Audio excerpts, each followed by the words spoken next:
누가복음 1장 67절에서 79절 함께 우리 같이 합독하도록 합니다. 그 붙인 사가랴가 성령의 충만함을 받아 예언하여 이르되 찬송하리로다 주 이스라엘의 하나님이여 그 백성을 돌보사 속량하시며 우리를 위하여 구원의 뿔을 그 종 다윗의 집에 일으키셨으니 이것은 주께서 예로부터 거룩한 선지자의 입으로 말씀하신 바와 같이 우리 원수에게서와 우리를 미워하는 모든 자의 손에서 구원하시는 일이라.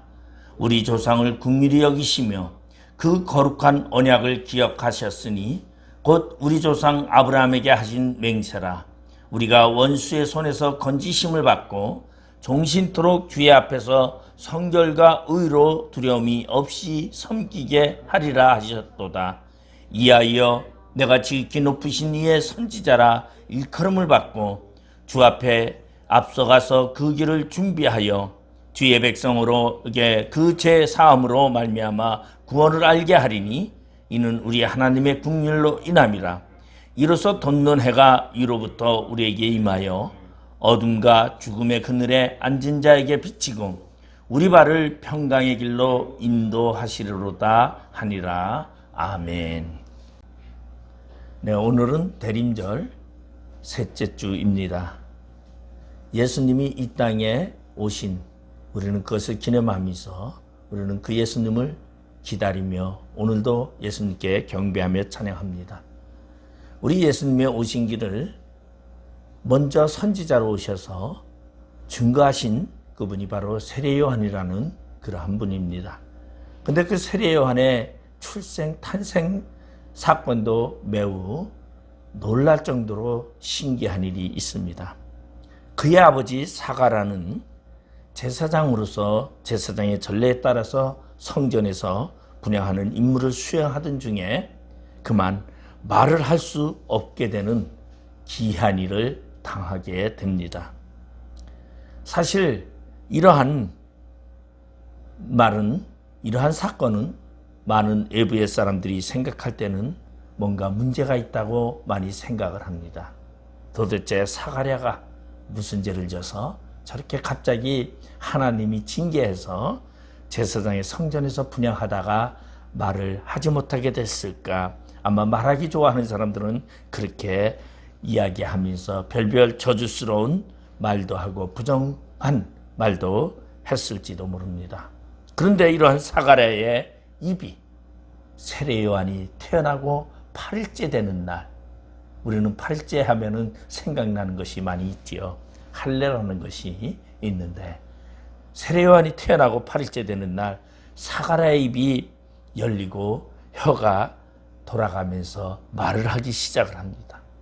그러면서 그 말하는 것이 바로 하나님을 찬송하였더라.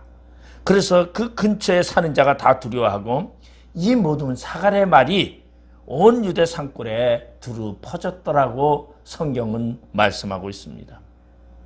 그러면 왜 사가랴의 입이 말을 못하게 되었다가 또 갑자기 말을 할 수 있게 되었느냐는 것이죠.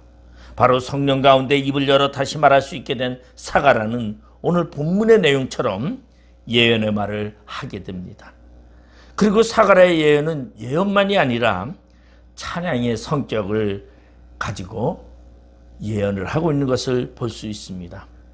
오늘 본문의 사가랴는 예수의 탄생과 자신의 아들 세례 요한의 출생에 대해서 지켜보던 중에 성령의 충만함을 입어서 주님의 탄생에 대해서 이렇게 노래 부르게 됩니다. 사가랴는 먼저 메시아를 보내주심에 감사하게 됩니다. 그래서 오늘 본문 68절에서부터 71절은 메시아를 보내주심을 감사하는 그러한 이야기고, 그 다음에 72절에서 75절은 구원의 언약을 찬양하고 있습니다. 그리고 76절에서 77절은 바로 자신의 아들 세례 요한의 사명에 대해서 언급하고 있고, 그리고 마지막으로 78절, 79절은 바로 메시아의 구원의 찬양을 오늘 예언하고 있는 것입니다. 그런데 마지막 네 번째 구원의 찬양에서 사가랴는 우리를 구원하러 오시는 그 예수님의 사역을 가리켜서 그분이 우리를 평강의 길로 인도하실 것이라고 노래하고 있습니다. 그래서 79절에 보면 어둠과 죽음의 그늘에 앉은 자에게 비치고 우리 발을 평강의 길로 인도하시리로다고 그렇게 하면서 이 찬양 예언을 마치게 됩니다. 여기서 말하는 평강, 바로 에이레네라는 말은 메시아의 도래와 연관이 되어 있습니다. 다시 말해서 메시아가 옴으로 인해서 우리에게 주어지는 축복입니다. 근데 그 축복은 무슨 축복이냐 하면은 바로 하나님과 인간 사이의 바른 관계 회복을 말하고 있고, 두 번째로는 제사함을 통하여 심령의 온전한 평화를 가르치고 있습니다. 바로 이러한 메시아가 오게 되면 하나님과의 관계와 제3의 문제를 이야기하고 있는데, 여기에 그러면은 이 잉태된 사건도 아주 특이한 사건이죠. 누가복음 1장 5절에서 8절을 보면은 그의 어머니에 대한 이야기가 나오고 있습니다. 유대왕 헤롯대의 아비야 반열에 누가복음 1장 5절에서 8절에 보면 그렇게 나와 있습니다. 제사장 아비야 반열에 제사장 한 사람이 있었으니 이름은 사가라요. 그의 아내는 아론의 자손이니 이름은 엘리사벳이라. 이 두 사람이 하나님 앞에 의인이니 주의 모든 계명과 규례대로 흠이 없이 행하더라. 엘리사벳이 잉태를 못하므로 그들에게 자식이 없고 두 사람의 나이가 많더라. 마침 사가랴가 그 반열의 차례대로 하나님 앞에서 제사장의 직무를 행할세. 아주 재밌는 이 사건이 나오죠. 자, 여기에 보면은 그의 어머니, 세례 요한의 어머니 엘리사벳은 나이는 많고 임신을 하지 못하는 그러한 여인이었습니다. 그리고 세례 요한의 아버지는 제사장으로서, 아비야 반열의 제사장으로서 제사장의 규례를 행하는데, 직무를 행할 때에 하나님의 성령이 나타나서 말하지 못하게 했다라는 것을 우리는 볼 수 있어요. 우리는 종종 그렇게 이야기를 합니다. 하나님이 함께 하시면, 그리고 하나님 안에 있으면 좋은 일만 있을 것이라고 생각하는데, 하나님은 하나님의 역사를 위하여, 하나님의 자신을 위하여 우리에게 여러 가지로 역사한다는 것을 봅니다. 많은 사람들이 벙어리 된 것이 누구의 죄 때문입니까? 라고 물을 때 예수님은 뭐라고 대답을 했냐면 하나님의 영광을 위하여라고 말하고 있습니다. 그러면 오늘 여기에 하나님의 영광을 위한 세례 요한의 출생을 위해서 오늘 사가랴의 예언, 그것도 말하지 못하게, 오랜 기간 동안에 말하지 못하게 하고 하나님이 갑자기 입을 열어서 말하게 하는 그런 사건인데, 그러기 위해서는 그 배경을 보면은 바로 그의 어머니 엘리사벳은 나이가 많고 불임의 여인이었다. 그리고 자식이 하나도 없었다고 말합니다. 그런 그가 하나님의 은혜로 말미암아 세례 요한을 낳게 되었습니다. 그리고 난 지 8일 만에 그의 아이의 아버지 사가랴가 입을 열어서 예언을 하게 됩니다. 그래서 그 예언의 내용을 우리가 오늘 살펴보면서 오늘 우리는 하나님의 계획과 하나님의 성령의 인도하심과 메시아의 오심을 함께 우리가 살펴보고자 합니다. 먼저 오늘 본문 68절 69절에 보면은 찬송하리로다 주 이스라엘의 하나님이여 그 백성을 돌보사 속량하시며 우리를 위하여 구원의 뿔을 그 종 다윗의 집에 일으키셨으니. 그럼 메시아의 오심은 바로 백성을 돌보시고 속량하기 위해서 오셨다라는 것을 지금 이야기하고 있습니다. 그리고 사가랴는 자기 아들이 그 구속적인 메시아의 사건의 구속사적인 직무를 감당한 인물임을 알게 됩니다.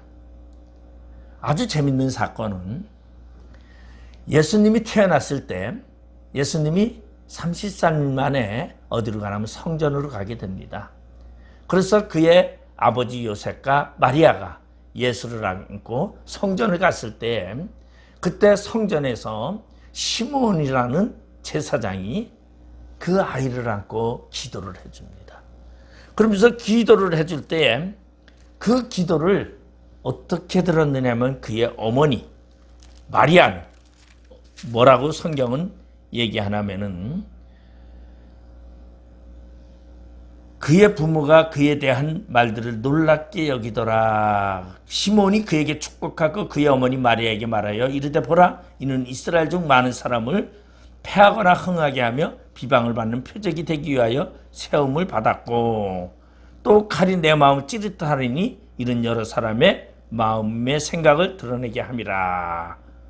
이런 말을 했을 때 마리아는 그 말을 자신의 마음에 새겼더라고 이야기를 합니다.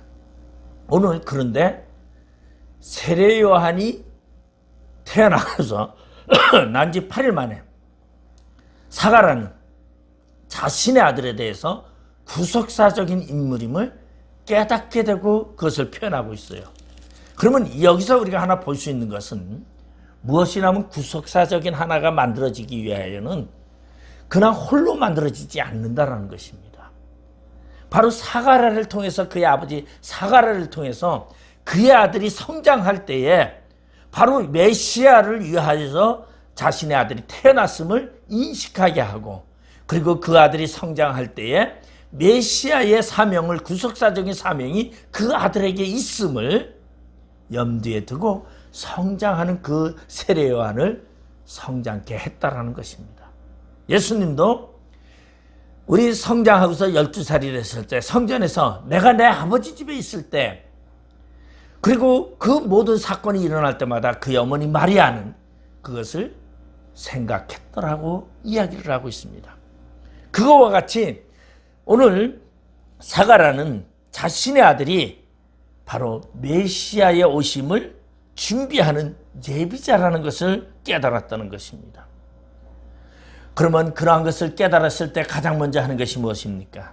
우리가 예수가 진정한 나의 구세주임을 알았을 때 우리가 가장 먼저 하는 것이 무엇입니까? 바로 하나님께 감사하며 찬양하는 겁니다. 오늘 사가랴의 찬양도 감사도 바로 그러한 마음에서부터 터져 나오는 것입니다. 하나님께서 그 백성을 돌아보아 속량하셨기 때문이다라는 것을 오늘 사가랴는 말하면서 자신의 아들이 태어난 지 8일 만에 자신의 아들의 사명을 생각하면서 하나님께 감사했습니다. 어떠한 감사? 우리 가문에 내 아들이 메시아를 위하여 메시아의 사명을 감당하는 영역을 감당하게 됨을 찬양하는 그러한 노래. 그렇기 때문에 그 모든 사람의 집중력을 그것에 쏟게 하기 위하여 사가랴는 벙어리가 될 수밖에 없었고 그리고 그의 아들이 난 지 8일 만에 할례받을 그때에 놀랍게도 사가랴의 입은 열리게 되고 그리고 성령의 인도함 따라 예언을 하게 되었다는 것을 우리는 볼 수 있습니다. 바로 하나님이 자신의 백성을 속량한다는 것, 이 속량한다는 게 무엇입니까? 이 말은 쉽게 말하면은 타인의 소유로 있는 노예들을 돈을 주고 사서 자유인으로 풀어준다는 것입니다. 다시 말해서 이스라엘의 백성들은 드디어 노예의 신분에서 해방한다는 것입니다. 메시아께서는 이스라엘을 자유인으로 만드신다는 것입니다. 노예에게 속량이라는 말보다 더 큰 아마 그러한 좋은 것은 없을 거리라고 생각합니다. 바로 노예의 가장 큰 소원은 속량이라고 말할 수 있습니다. 왜냐하면 노예는 일생 동안 주인에게 섬기며 주인의 소모품으로 사용되어다가 그러고서 고생하며 살다가 죽는 것이 노예의 신분입니다. 이스라엘은 누구의 노예로 살고 있습니까? 지금 대국인 로마의 식민지로 살고 있는 이 이스라엘 백성들은 바로 로마에 예속되어 있기 때문에 로마의 식민지로 살고 있다고 생각했고 그리고 이스라엘 백성들은 그 메시아가 오면 그 로마에서부터 해방될 것이라고 생각하고 그들은 이스라엘 모든 백성들은 바로 메시아를 기대하고 고대하고 있었습니다.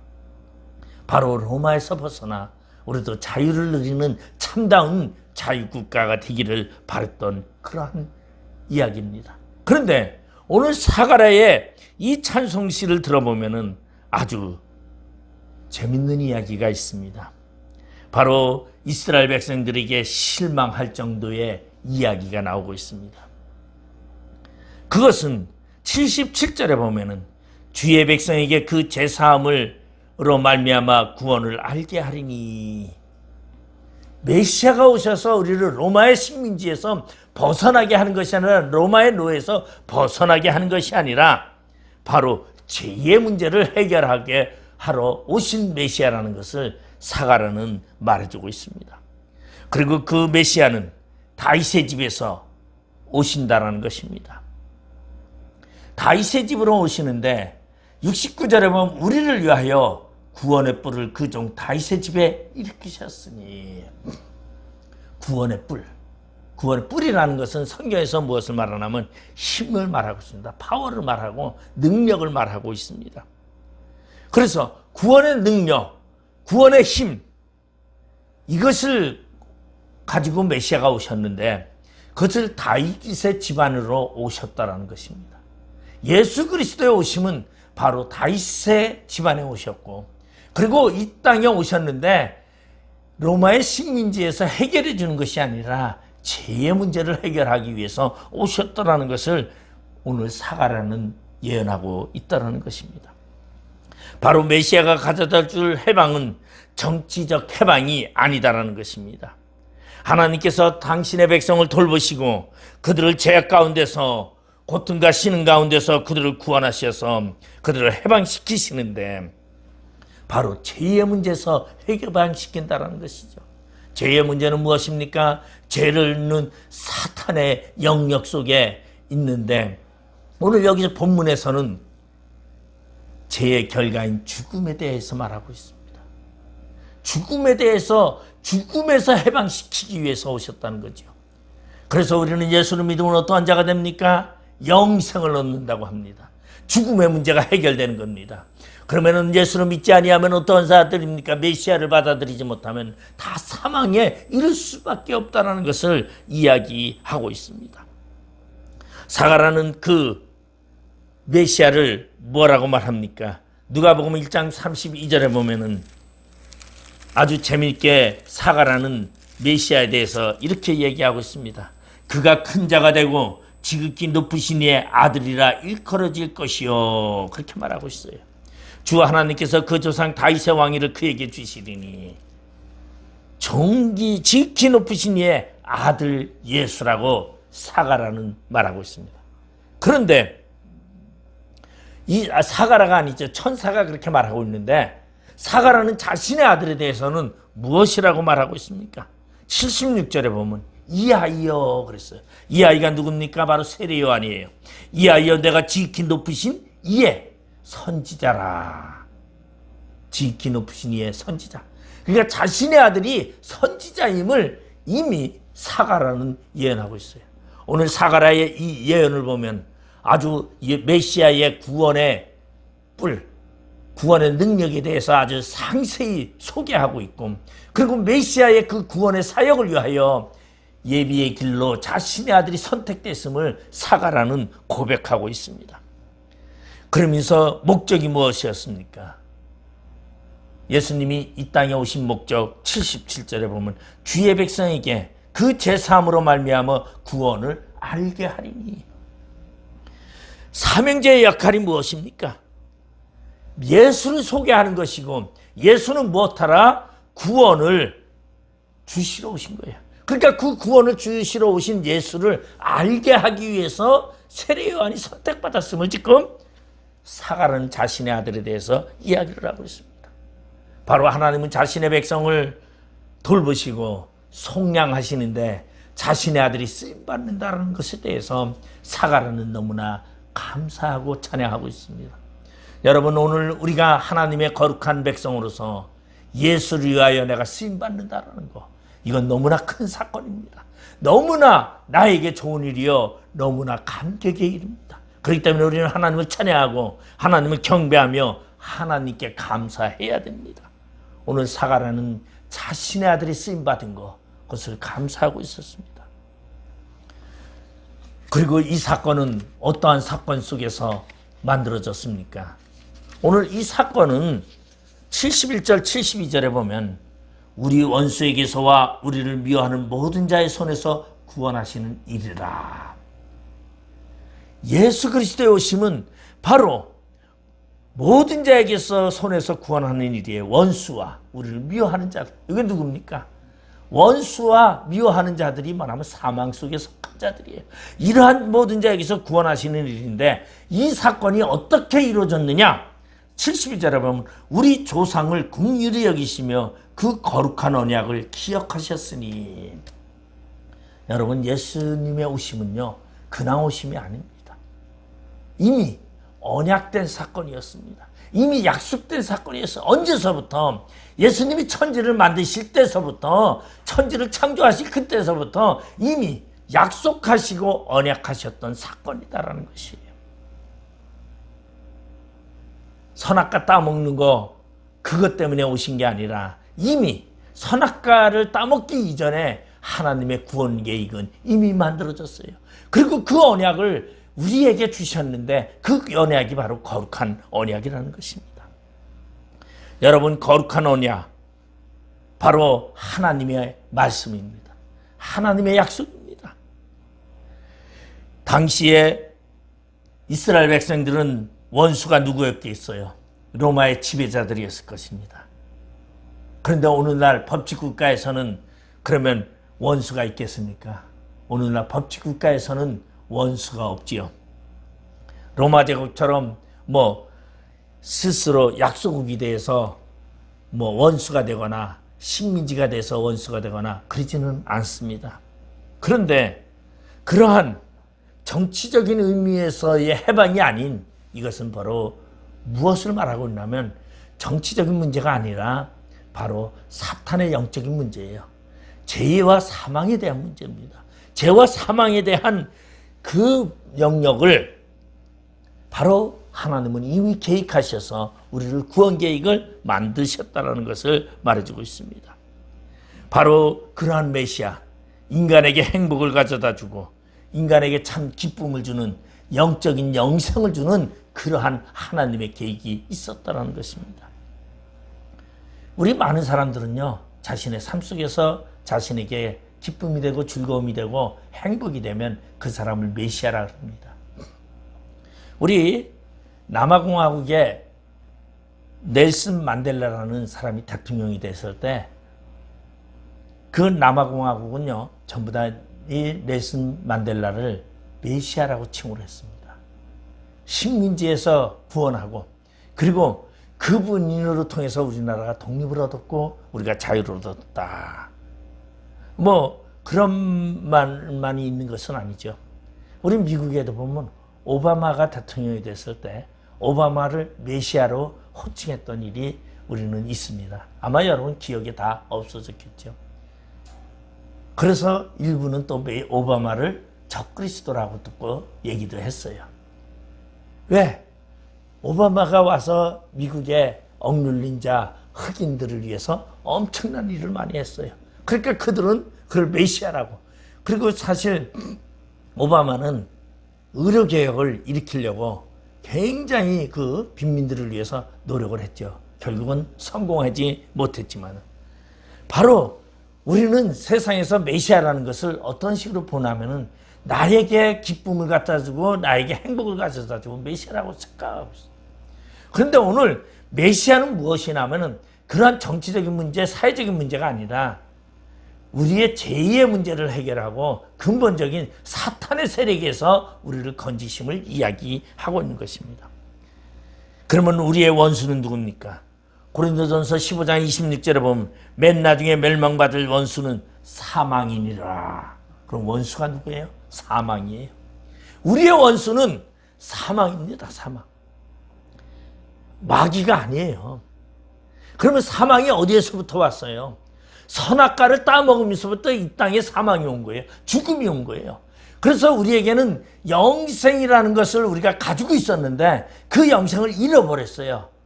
선악과 문제를 통해서 죽음이라는 것이 우리에게 다가왔어요. 근데 그 죽음을 통치를 누가 하고 있냐면 그 죽음을 이용해서 사탄이 통치를 하고 있었어요.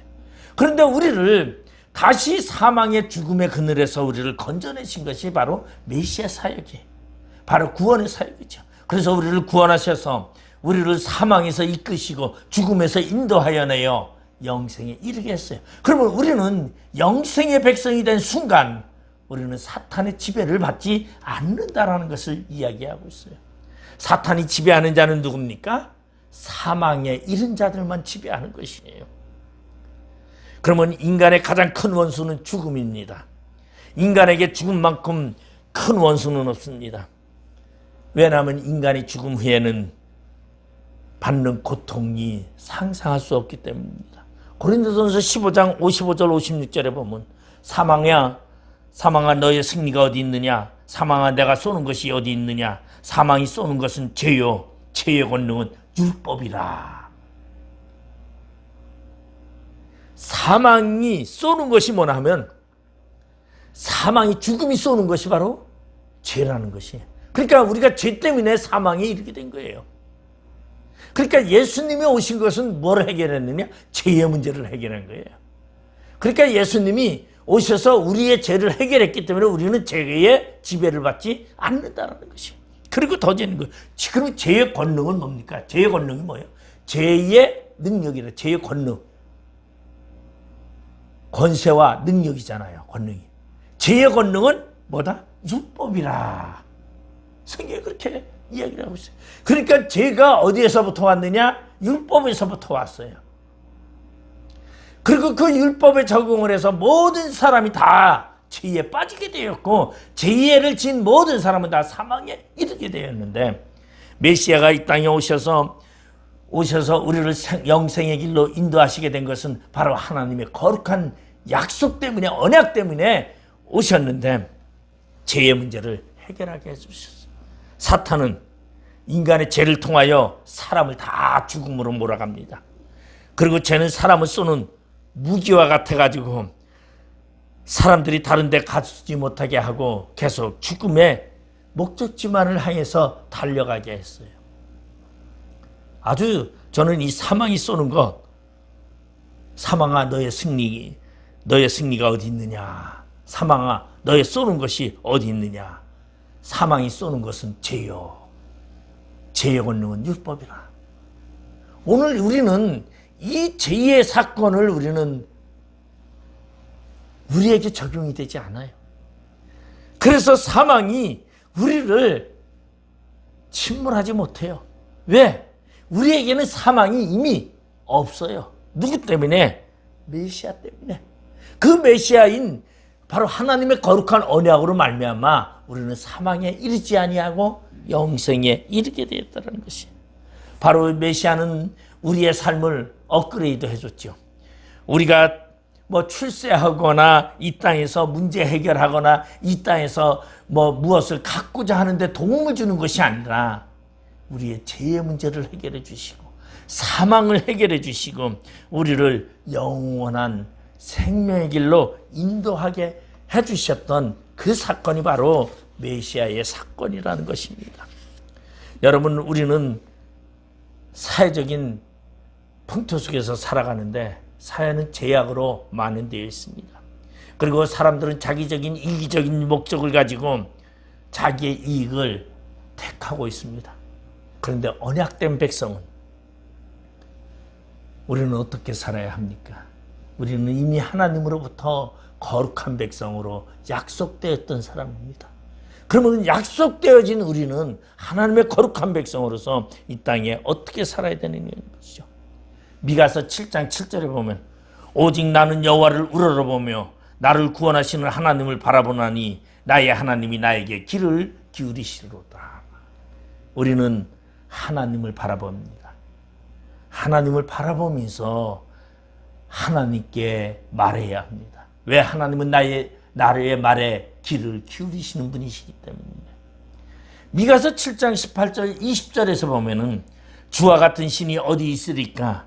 주께서는 제약과 그 기업에 남은 자의 허물을 사유하시며 인애를 기뻐하심으로 진노를 오래 품지 아니하시나이다.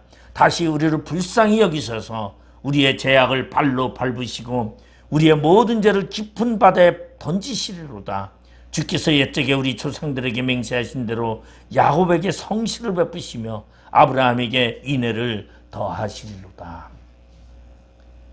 주님은요, 하나님은 우리의 죄약을요, 그리고 우리의 허물을 다 사해 주십니다. 그리고 우리가 아무리 잘못해도 진노를 오래 품지 않으세요. 금방 우리 하나님은요, 우리가 잘못했을 때 물론 화가 나겠죠. 화가 나가지고 분노하겠죠. 그렇지만 오래 그러지 않아요. 여러분, 부모가요, 자식이 잘못했다고 두고두고 원수로 삼지 않습니다. 순간적으로는 화를 내지만 우리를 왜 불쌍히 여기셔서, 그래서 그리고 우리를 짓밟는 죄를 발로 밟으신다는 거예요. 발로 밟으신다. 우리 이 발로 밟는다라는 걸 생각하면 창세기 3장의 이야기가 생겨날 거예요. 거기에 언약이 있는데, 언약 중에 무슨 언약이 있냐면 여자가 아들을 낳을 것인데 그 아들이 뱀의 머리를 밟을 것이며, 그렇게 돼요. 그러니까 죄가 뭡니까? 죄를 밟으시는 하나님이에요. 그러니까 죄를 밟으시는 그 하나님이다 보니까 우리는, 우리의 죄는요, 하나님이 다 밟아버렸어요. 그러니까 우리는 죄가 이미 사함을 받고 하나님의 거룩한 백성들이, 이것이 얼마나 큰 사건입니까? 바로 사가라는 오늘 본문에서 그러한 이야기를 합니다. 옛 선조 신앙인들의 하나님의 궁유를 사모했던 것처럼 하나님은 그 선조들에게 언약을 하셨는데, 거룩한 언약을 했었는데, 그 언약이 바로 예수 그리스도의 나심이고, 그리고 그 예수 그리스도의 나심을 증거하기 위해서 자신의 아들 세례 요한이 선지자로 오게 됨을 알게 됐을 때, 아마 저는 이 생각을 하면요, 이 사가랴가 엄청나게 기뻤을 것이다 생각을 해요. 그는 다른 사람도 아니고 제사장이었어요. 하나님을 모르는 게 아니었어요. 그러면 오늘 우리 세상에서 보면요, 자신의 아들이 나라를 위해서 충성을 하다 나라를 위해서 죽어도요, 애국자라고 부모가 자부심을 갖습니다. 물론 아들을 잃은 슬픔은 있겠지만, 그런데 우리가 하나님의 일에 쓰임받는다라는 거, 이거보다 더 큰 거는 없다라는 것이죠. 바로 메시아를 위하여, 예수 그리스도를 위하여 오늘 우리가 부르심을 받았다는 거, 이것도 바로 거룩한 언약이라는 거예요. 하나님의 언약 속에서 있는 사건이다라는 것이에요. 여러분은 하나님의 언약 속에서 하나님의 구원의 선물을 우린 받은 것을 믿으시기를 바랍니다. 세 번째로는 오늘 77절에서 79절에 보면 주의 백성에게 그 제사함으로 말미암는 구원을 알게 하리니 이는 우리 하나님의 긍휼로 인함이라. 이로써 돋는 해가 위로부터 우리에게 임하여 어둠과 죽음의 그늘에 앉은 자에게 비치고 우리 발을 평강의 길로 인도하시리다 하니라. 우리를 죄 가운데서 구원해 주시고, 그리고 우리를 평강의 길로 인도하신다는 거예요. 여러분, 우리를 구원하는 능력과 권세가 바로 하나님에게 있기 때문에 하나님께서는 구원할 자를 구원해 주신다는 것이, 아무나 구원 주시는 게 아니에요. 하나님이 구원할 자는 이미 작정하시고 그리고 약속하셨어요. 그래서 우리는 그 약속으로 말미암아 우리는 구원을 받았는데, 이 구원은 어디에서부터 오느냐? 위로부터 온다라는 것이에요. 위에서부터. 뭐같이? 마치 돋는 해가 우리에게 임하듯이, 마치 돋는 해가 우리에게 임하듯이 우리에게 임하신다라는 것입니다. 거기 78절에 보면 그렇게 말하겠죠. 돋는 해가 위로부터 우리에게 임하여. 그러니까 우리의 제사함은 위에서부터 오는 겁니다. 이거 하나님을 말하고 있죠. 여러분, 땅에서 절대 우리를 구원하는 구원자가 하나도 없어요. 하나님은 위에서부터 오고, 그리고 해가 돋는 것처럼 우리에게 임하셔요. 여러분, 해가 돋을 때 누구에게는 선택된 누구에게만은 해가 비치고 누구에게는 안 비칩니까? 안 그렇죠. 구원받은 선택 약속된 모든 백성에게는 하나님께서 동일한 구원으로 우리에게 비추신다라는 것이에요. 그래서 우리의 구원은 뭐가 없다? 차별이 없느니라고 성경은 이야기하고 있습니다. 그러면 왜 하나님이 희생을 무릅쓰고 메시아를 이 땅에 보냈습니까? 어둠과 죽음의 그늘에 앉은 자들 때문이에요. 79절에 어둠과 죽음의 그늘에 앉은 자에게 비치고, 그러면 어둠과 죽음의 그늘에 앉은 자가 누굽니까? 바로 우리예요. 우리가 어둠과 죽음의 그늘에 앉아있는 우리에게 비치시고, 누구로 말미암아? 예수 그리스도로 말미암아 우리에게 구원의 문제를 해결해 주시고, 그리고 우리 발을 평강의 길로 인도하신다는 것은 우리의 삶을 이끌어 가신다는 것입니다. 여러분, 평강이라는 것은 전쟁을 통해서 오지도 않습니다. 무기를 개발해서 다른 나라를 제압해서 오는 것도 아닙니다. 평강은 바로 예수 그리스도입니다. 그래서 에베소서 2장 14절이나 요한복음 14장 27절이나 16장 37절에 보면 예수 그리스도는 평화시니라. 그래서 성경이 말하는 것은 예수님은 평화라고 말하고 있습니다. 그래서 진정한 평화는 예수 그리스도를 통해서 얻는다라는 것입니다. 로마서 5장 1절에 보면 그러므로 우리가 믿음으로 의롭다 하심을 받았으니 우리 주 예수 그리스도로 말미암아 하나님과 합평을 누리자. 바로 예수를 통한 평강이 우리에게 오십니다. 여러분, 그러한 예수님 구원의 문제를 해결해 주셨습니다. 이제 다시 예수님께서 이 땅에 오십니다. 재림하시는 예수님으로 이 땅에 다시 오는데, 그 재림의 주님은 심판주로 오십니다. 권능주로 오십니다. 우리에게는 영광의 주로 오십니다. 이제 우리는 예수님은 영광의 주예요. 왜? 예수님이 오시는 그날에 우리는 영광의 자리에 참여하고 모든 영광을 그 하늘나라에서 영생하도록 누리기 때문이다라는 것입니다. 그렇기 때문에 우리는 영광의 주여 능력의 주님을 우리는 사모하고 기다려야 됩니다. 그렇기 때문에 우리의 삶은 어떻게 살아야 됩니까? 야고보서 1장 27절에와 같이 새 속에 물들지 말아야 합니다. 그리고 남을 나보다 낫게 여기고 우리가 겸손한 마음으로 화평을 쫓는 그러한 모습으로 우리 살아가는 하나님의 거룩한 백성이 되기를 주님의 이름으로 축원드리겠습니다. 기도하시겠습니다. 아버지 하나님, 은혜를 감사드립니다. 하나님의 거룩한 언약에 의하여 구원의 뿔을 우리에게 주셨으니 바로 예수 그리스도의 오심이요, 그 예수 그리스도가 오심으로 말미암아 죄의 문제를 해결하시고, 그리고 하나님의 관계성을 해결하시고 우리를 영생으로 이끄신 그 주님을 찬양하며 진정으로 하나님의 거룩한 백성으로서의 삶을 살아가는 저희들 되게 하여 주시옵소서. 예수님의 이름으로 기도드리옵나이다. 아멘.